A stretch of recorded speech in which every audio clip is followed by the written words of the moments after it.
La discrétion du téléspectateur est fortement conseillée. Ce que vous allez entendre est uniquement destiné à des fins éducatives et de divertissement. Il s'agit du compte-rendu textuel du procès de Sean Diddy Combs, tel qu'il a été rapporté par Inner City Press. Dans une salle d'audience bondée de Manhattan, les murs ont enfin commencé à se refermer sur l'une des figures les plus puissantes et les plus intouchables du hip-hop. Pas à cause d'une vidéo virale, pas à cause d'une déclaration sur les réseaux sociaux, mais à cause d'un homme dont la plupart des gens avaient à peine entendu parler, jusqu'à présent.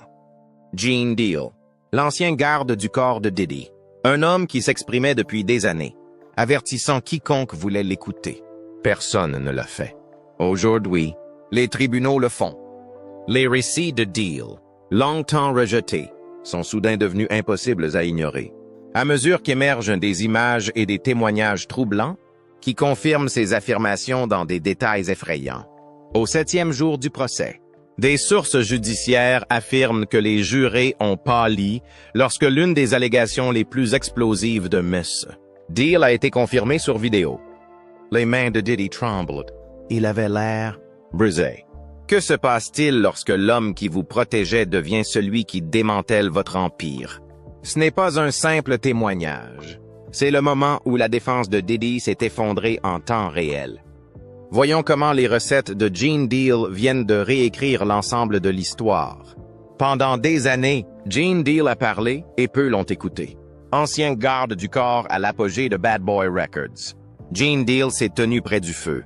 Il a été témoin non seulement du Diddy public, le magnat, l'artiste, mais aussi du Diddy privé, un homme entouré de chaos, de contrôle et de sombres chuchotements. Interview après interview, podcast après podcast. Gene a décrit un monde caché derrière les tapis rouges, un monde d'accès de violence, de manipulation, de surveillance, et des fêtes qui brouillent les pistes, avec des célébrités et, semble-t-il, des mineurs. L'industrie a fermé les yeux. Mais aujourd'hui, la loi ne le fait plus, jusqu'à récemment. Beaucoup mettaient cela sur le compte de l'amertume ou de la recherche de la célébrité. Mais aujourd'hui, au beau milieu du procès fédéral de Diddy pour trafic sexuel, ces affirmations ne font pas que refaire surface. Elles sont confirmées par le tribunal. Selon Deal, Diddy dirigeait son empire davantage comme une opération militaire que comme un label musical. Les membres du personnel se voyaient attribuer des rôles, les secrets étaient verrouillés et la vie privée n'était qu'une illusion. Il affirme que Diddy contrôlait tout le monde, des assistants aux artistes, par la peur, la loyauté ou la drogue. Auparavant, Deal avait affirmé avoir été témoin de moments de violence physique entre Diddy et Kim Porter, la défunte mère de plusieurs des enfants de Diddy. J'ai vu des choses que je n'oublierai jamais, a déclaré Deal, et je me suis tue trop longtemps. Ce qui est essentiel aujourd'hui, c'est que les détails de ces récits, notamment en ce qui concerne les fêtes et les agressions présumées, concordent avec les nouveaux témoignages présentés au tribunal. Les témoins décrivent des scènes étrangement similaires, des téléphones confisqués, des chambres privées, des invités en état d'ébriété et de la coercition. Lorsque l'officier de police Israel Flores a témoigné que Cassie avait un œil au beurre noir et tentait d'échapper à Diddy en 2016. Tout comme Deal l'avait décrit il y a des années. La salle d'audience a changé. Pour la première fois, il ne s'agissait pas seulement d'allégations. Il s'agissait de schémas. L'accusation est en train de monter un dossier qui montre qu'il ne s'agit pas d'un homme qui a perdu le contrôle une fois. C'est un homme qui a construit un système pour garder le contrôle tout le temps. Et Gene Deal était là pour voir ce qui se passait. Ce qui est maintenant terriblement clair, c'est que ces histoires n'étaient pas seulement plausibles. Elles étaient peut-être la vérité depuis le début. La plupart des scandales impliquant des célébrités s'effondrent à cause d'un pistolet fumant. Mais celui-ci pourrait s'effondrer à cause d'un homme sans gloire et sans raison de mentir. Gene Deal n'était pas un simple spectateur. Il a été le bras droit de Diddy pendant des années. Et quand il parle, ce n'est pas une rumeur. Il s'agit d'une expérience personnelle. Selon de nouveaux analystes juridiques couvrant l'affaire, Le jury pourrait ne pas avoir d'autre choix que de prendre son témoignage au sérieux, parce que ces récits ne sont pas seulement choquants, ils sont cohérents. Lors d'une récente interview, M. Deal a tenu des propos qui ont fait froid dans le dos. Vous protégez le corps d'un homme pendant des années, mais vous ne pouvez pas protéger son âme. Il a admis s'être senti complice du silence qui a permis au comportement de Diddy de ne pas être contrôlé. Lorsqu'il a décrit les fameuses freak-offs, des réunions privées au cours desquelles Diddy aurait forcé des femmes et des hommes à se livrer à des actes sexuels tout en enregistrant l'événement. Il a affirmé qu'il ne s'agissait pas seulement d'une question de plaisir. Il s'agissait d'un moyen de pression. Deal a déclaré que la caméra tournait en permanence. Toujours, si vous vous êtes retourné contre Diddy, il avait les images nécessaires pour vous détruire. Ces affirmations font maintenant écho aux allégations de Cassie Ventura, au procès fédéral de Lil Rod et aux déclarations d'autres accusateurs, dont certaines font référence à des accords de confidentialité, à des enregistrements secrets et à des menaces. Il est donc plus difficile de rejeter les déclarations de Deal. Plus troublant encore, Deal suggère que la mère de Diddy, Janice Combs, a peut-être favorisé certaines des tendances les plus sombres de son fils. Selon Gene, la famille ne décourageait pas le contrôle. Il l'a enseigné. Il a décrit les moments où Janice aurait dirigé une agence de mannequins qui était en fait une couverture pour une maison close servant des clients haut de gamme. Le tribunal n'a pas confirmé ces affirmations, mais l'accusation semble s'orienter vers un récit plus large, selon lequel le comportement de Diddy n'était pas accidentel. Elle a été héritée, affinée et appliquée. Au cours de la dernière séance du procès, un observateur de la salle d'audience a déclaré que plusieurs jurés ont visiblement réagi lorsque le récit d'un témoin a reflété les anciennes interviews de Gene, et lorsque l'une des histoires précédemment niées par Deal a été mentionnée dans les documents du tribunal. Diddy aurait marmonné sous sa respiration et demandé à être excusé, disant qu'il était nerveux. C'était la première fissure visible dans son comportement de pierre. Si Gene Deal se présente à la barre, et les initiés de l'accusation disent que c'est très probable, il ne témoignera pas seulement en tant que témoin. Il confirmera le monde que Diddy a construit avec quelqu'un d'assez courageux pour l'exposer. Alors que les avocats de Diddy se démènent pour contrôler le déroulement du procès, une chose devient douloureusement évidente. Leur stratégie n'a pas été conçue pour faire face à quelqu'un comme Gene Deal. Ils s'attendaient à des dénégations. Ils s'attendaient à des ex émotifs.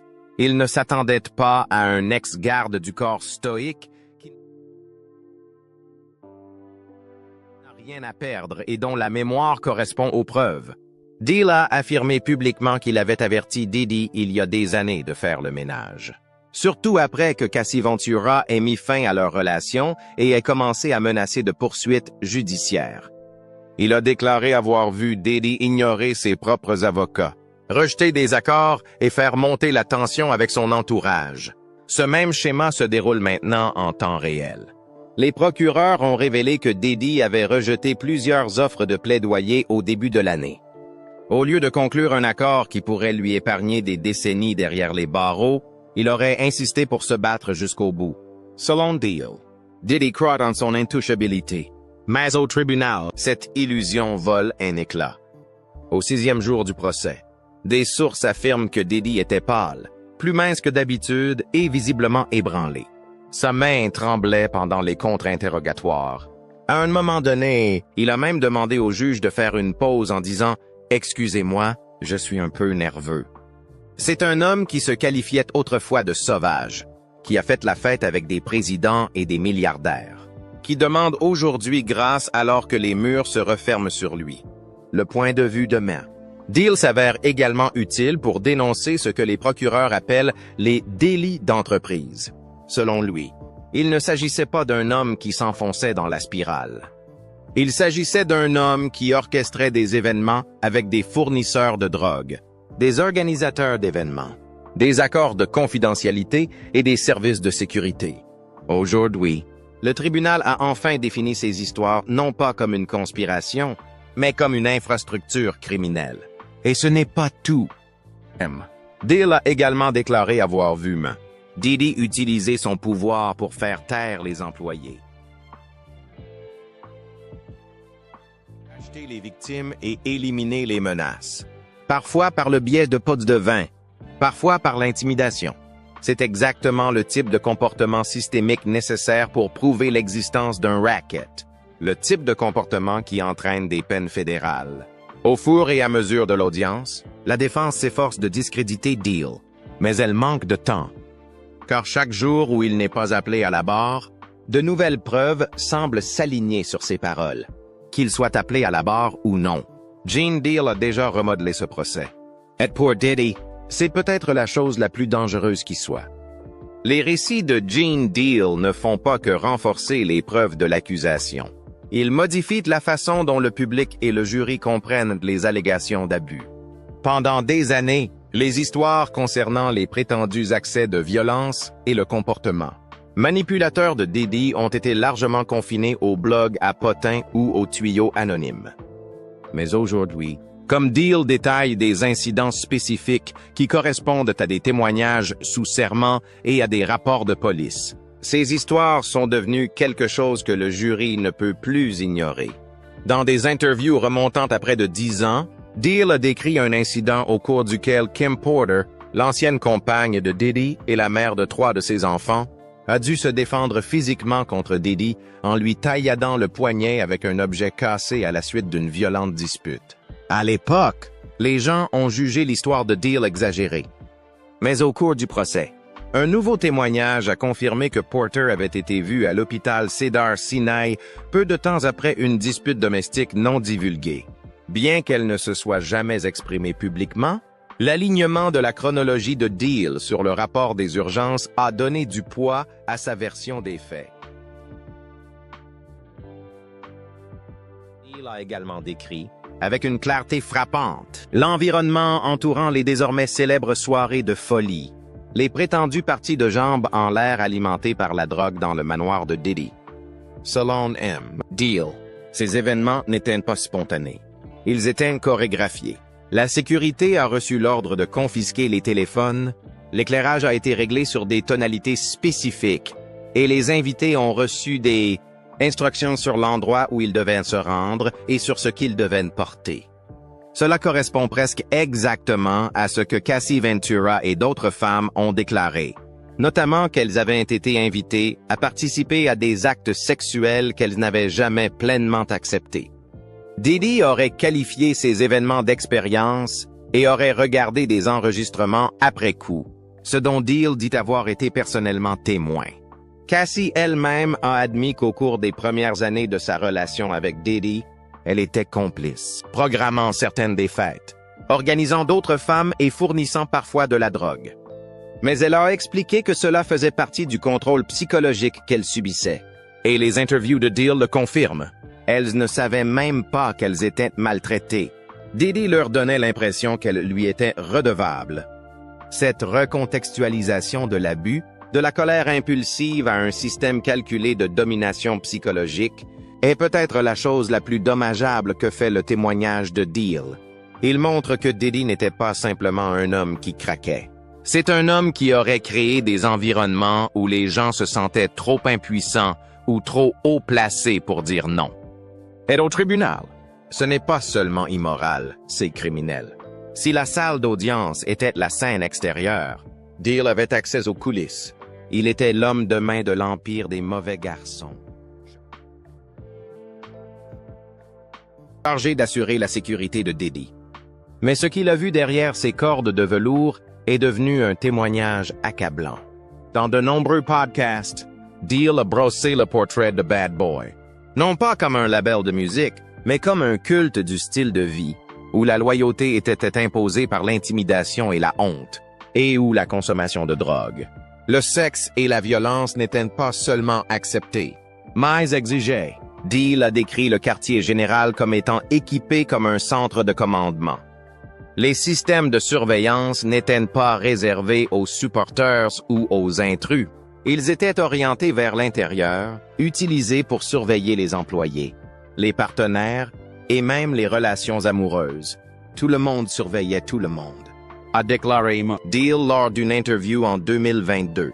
Personne ne savait sur qui la caméra était vraiment braquée. Cette révélation prend de l'importance, étant donné que les procureurs ont maintenant présenté des photos et des métadonnées provenant de caméras de surveillance situées dans l'une des propriétés de Diddy à New York. Des images qui semblent montrer plusieurs invités escortés dans des chambres privées. Mais la partie la plus troublante des souvenirs de Deal concerne ce qu'il appelle le protocole de toilettage. Selon lui, les nouveaux employés ou collaborateurs, en particulier les femmes, étaient souvent soumis à un processus d'exposition, où ils étaient testés pour voir jusqu'où ils étaient prêts à aller. Ils les emmenaient en avion, les faisaient planer et voyaient ensuite ce qu'ils faisaient devant la caméra, a-t-il affirmé. Ceux qui résistaient étaient rapidement coupés. Ceux qui s'y pliaient devenaient des habitués des soirées et, dans certains cas, des partenaires romantiques de Diddy. La proximité de Deal lui a également permis de voir comment les menaces potentielles étaient neutralisées. Selon Deal, une femme aurait tenté de dénoncer un incident lié à la drogue impliquant un jeune artiste. La semaine suivante, elle prenait un vol pour Paris, munie d'un accord de non-divulgation et d'une enveloppe d'argent. C'est une machine bien huilée, a déclaré Deal. Ce n'est pas le chaos, c'est une structure déguisée en chaos. Les experts juridiques estiment qu'il s'agit là d'une distinction essentielle pour l'accusation, qui présente les crimes présumés comme faisant partie d'une entreprise orchestrée plutôt que comme un comportement imprudent et aléatoire. Le témoignage de M. Deal, s'il est appelé à la barre, pourrait être le fil conducteur de décennies d'accusations. Il sait où se trouvaient les caméras. Il sait quand les agents de sécurité ont reçu l'ordre de détourner le regard.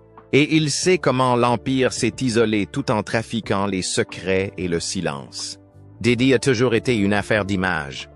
Les manteaux de fourrure, le champagne, les jets privés, les fêtes entièrement blanches dans les Hamptons.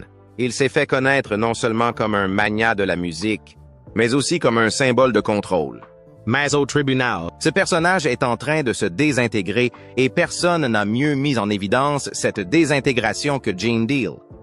Au 6e jour du procès, les journalistes de la salle d'audience notent un changement radical dans l'apparence de Diddy. Il n'y avait plus d'aura plus grande que nature. Il était décharné, pâle, épuisé. Un journaliste de The Breakfast Club a fait remarquer que c'est comme s'il avait vieilli de 5 ans en 5 jours.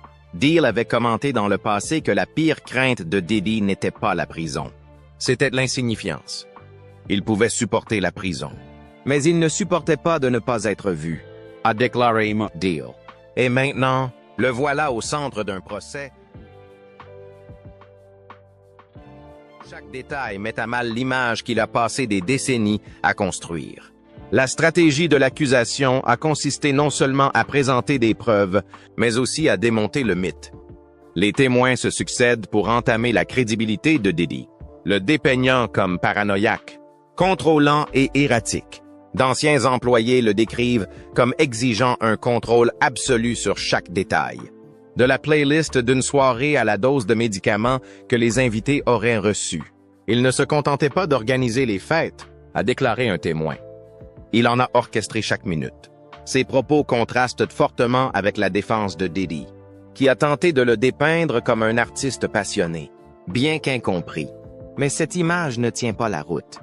Après la diffusion d'une preuve audio particulièrement accablante, qui montrerait Diddy ordonnant à une femme d'entrer dans une pièce privée, il a visiblement tressailli. Lorsque le juge lui a demandé s'il avait besoin d'une pause, Diddy a refusé, mais a continué à regarder son équipe juridique, paniqué. Quelques minutes plus tard, il a demandé à aller aux toilettes et à murmurer « Je tremble ». Ses réactions ne sont pas passées inaperçues auprès du jury.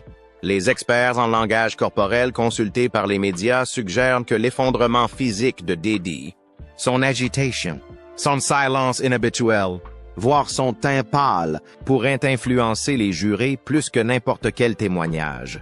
Il n'a plus l'air d'un magnat qui se défend. Il a l'air d'un homme qui sait que l'empire qu'il a bâti s'effondre en temps réel. Pendant des années, Diddy a projeté une aura d'invincibilité. Mais dans les murs calmes et stériles d'un tribunal fédéral, cette aura s'est transformée en vulnérabilité. Et avec le récit de Gene Deal qui résonne à travers les preuves, ce qui était considéré comme de la bravade se lit maintenant comme du désespoir. Le jury le voit, le public le voit, et surtout, Diddy le voit. Alors que le dossier de l'accusation se renforce, l'équipe de défense de Diddy n'a plus de place. Leur stratégie, qui consistait initialement à dépeindre Cassie Ventura et les autres accusatrices comme des opportunistes ou des ex-partenaires méprisés, est en train de se retourner contre eux, surtout à la lumière des témoignages maintenant soutenus par d'anciens initiés comme Gene Deal, ce qui était considéré comme une rancune personnelle ou une exagération d'un ancien. Amant était maintenant validé par un homme qui a passé des années dans le sanctuaire de Diddy, et l'équipe de la défense est visiblement en train de se démener pour suivre le mouvement. Dans l'un des moments les plus chaotiques de la salle d'audience, la défense a tenté de discréditer Cassie en présentant des messages textuels, datant de 2009 et montrant des échanges flirteurs et explicites avec Diddy. « Vous preniez plaisir à faire des caprices », a déclaré l'un des avocats de la défense. « Vous avez initié certains d'entre eux. » Cassie ne l'a pas nié. Au contraire, elle a insisté sur le contrôle émotionnel et psychologique qu'elle a subi. « Oui, j'ai participé », dit-elle clairement, parce que je pensais que je devais le faire. Le jury l'a vu assumer la responsabilité non seulement de ce qu'elle a vécu, mais aussi de ce qu'elle a permis. Et cette franchise l'a peut-être rendue encore plus crédible à leurs yeux. Lorsque la défense a tenté d'évoquer les liens romantiques de Cassie avec Michael B., Jordan et Kid Cudi pendant sa séparation avec Diddy, l'accusation s'y est opposée, et le juge a semblé d'accord pour dire que ce n'était pas pertinent par rapport aux accusations principales. Ce moment souligne à quel point l'équipe juridique de Diddy est devenue désespérée. Ils ne construisaient pas une défense solide. Ils essayaient de brouiller les pistes avec des histoires de tabloïds. Et puis, il y a l'examen de plus en plus minutieux des décisions de Diddy en dehors de la salle d'audience. L'ancien avocat Benjamin Brafman aurait conseillé à Diddy de régler le litige avec Cassie en 2023 pour 10 millions de dollars. Au lieu de cela, Diddy a payé 30 millions de dollars. Les experts juridiques estiment aujourd'hui que ce paiement excessif était un signe de panique. Un homme tentant de calmer la tempête avant qu'elle ne devienne un ouragan. Brafman a démissionné peu après. De plus, de nombreux initiés juridiques pensent que l'équipe actuelle de Diddy est fracturée, avec des sources disant qu'il y a des désaccords sur la question de savoir s'il faut rechercher un accord de plaidoyer ou continuer à se battre. Selon Gene Deal, Diddy a ignoré à plusieurs reprises les conseils qui lui ont été donnés de conclure un accord ou de coopérer à l'enquête fédérale. Dans une interview désormais largement diffusée, Gene Deal a déclaré sans ambages qu'il se croyait plus intelligent que les autorités fédérales. Ce n'est pas le cas. La salle d'audience est en train de regarder ce qui se passe. Le jury observe un homme qui, autrefois, projetait un contrôle absolu et qui, aujourd'hui, fait des paris désespérés en temps réel. Et grâce aux informations fournies par Deal, l'image de Diddy en tant que génie incompris, véhiculée par la défense, ressemble de plus en plus à une illusion. L'un des aspects les plus inquiétants de ce procès est la liste croissante des noms qui circulent dans les coulisses. Associés, Amos, collaborateurs, qui pourraient bientôt être appelés à témoigner. Certains sont des célébrités très en vue. D'autres sont d'anciens employés ayant un accès privilégié à l'univers de Diddy. Mais ce qu'ils ont tous en commun, c'est ceci. Ils étaient suffisamment proches pour savoir ce qui s'est réellement passé et, aujourd'hui, l'accusation se préparerait à faire comparaître au moins quelques-uns d'entre eux devant le tribunal. Selon plusieurs journalistes judiciaires, les informations fournies par Gene Deal ont ouvert de nouvelles voies au procureur. Il a cité des noms. Les gens qu'il a vus dans les soirées de débauche, les artistes qu'il a vus se faire entretenir, les agents de sécurité qui ont détourné le regard. Rien de tout cela n'est nouveau pour les personnes qui ont suivi les interviews de Deal au fil des ans. Mais maintenant que les procureurs fédéraux passent ces déclarations au peigne fin, Ce qui ressemblait autrefois à une conspiration est en train de devenir un plan d'inculpation.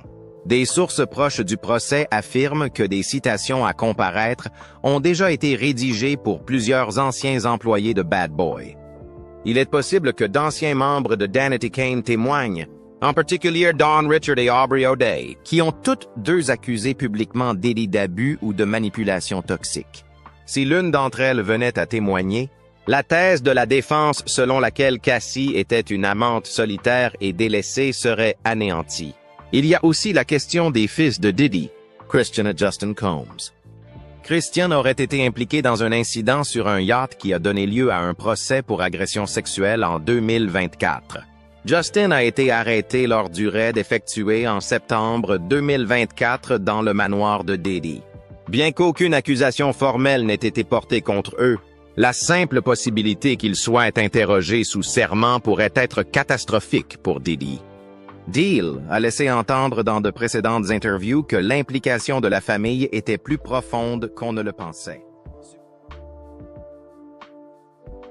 Suggérant que la frontière entre l'empire commercial de Diddy et sa vie personnelle était dangereusement floue. Mais la figure la plus alarmante qui serait dans le collimateur de l'accusation est Janice Combs, la mère de Diddy. John Deal a fait des déclarations explosives sur son rôle présumé dans la facilitation ou l'autorisation de certains comportements, allant même jusqu'à affirmer qu'elle a dirigé un bordel sous le couvert d'une agence de mannequins. Si les procureurs corroborent une partie de ces éléments, le procès pourrait passer d'une affaire individuelle à une entreprise multigénérationnelle, une véritable structure RICO. La question que tout le monde se pose est la suivante. Si le témoignage de Deal s'avère crédible, combien d'autres se manifesteront? Et jusqu'où ira le tribunal pour démasquer ce réseau présumé? Comme l'a dit un analyste de la salle d'audience, il ne s'agit plus d'un seul homme. Il s'agit d'un système entier de pouvoir, de peur et de silence. Et ce système est en train de se fissurer. Sean Diddy Combs a bâti l'un des empires musicaux les plus influents de ces 30 dernières années. Bad Boy Records, Sean John. Cyrock Vodka, Revolt TV. Son nom est synonyme d'opulence, de puissance et de charisme. Mais aujourd'hui, cet empire est en train de s'effondrer et les débris sont exposés dans une salle d'audience fédérale. Pendant des décennies, Diddy a semblé intouchable. Les accusations allaient et venaient. Des procès ont été réglés. Les gens ont chuchoté, mais n'ont jamais témoigné. Et maintenant, nous savons pourquoi. Selon plus de 60 actions en justice intentées depuis 2023, le silence a souvent été acheté, contrainte ou effrayé jusqu'à la soumission. Ce silence a finalement été rompu.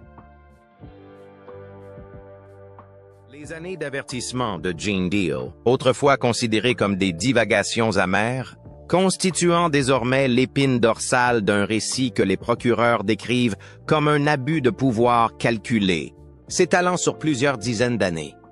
Et Deal pourrait ne pas être le seul. D'autres témoins sont attendus.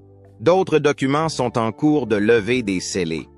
Les coups d'éclat, les paiements, la surveillance, tout cela est désormais prouvé. Et pourtant, l'équipe de Diddy s'accroche à l'argument selon lequel il est visé en raison de sa célébrité. Mais cet argument a perdu de sa force. Face à un ancien garde du corps devenu dénonciateur, à des images de surveillance montrant des abus physiques et à des déclarations corroborantes de victimes présumées. La célébrité ne protège plus. Ellen Culp. L'enjeu ne se limite pas à la liberté de Diddy. C'est la culture qu'il représentait. Un monde où le pouvoir vous permettait de contrôler non seulement le récit, mais aussi les personnes qui vous entouraient, les personnes que vous prétendiez aimer, les personnes que vous avez payées, les personnes que vous avez réduites au silence. Aujourd'hui, ces personnes s'expriment. Le jury écoute. Et Diddy, autrefois orchestrateur de chaque scène, n'est plus maître de l'histoire. Qu'il soit ou non reconnu coupable de tous les chefs d'accusation. Une chose est claire. L'homme autrefois connu sous le nom de Puff Daddy, puis P. Diddy, puis Diddy, puis Love, a perdu la chose qui lui tenait le plus à cœur, le contrôle de son image. Et aucun changement d'image ne peut réparer ce qui est en train de s'effilocher, minute par minute. dans une salle d'audience où ses secrets sont mis à nu par les personnes qui avaient l'habitude de les protéger.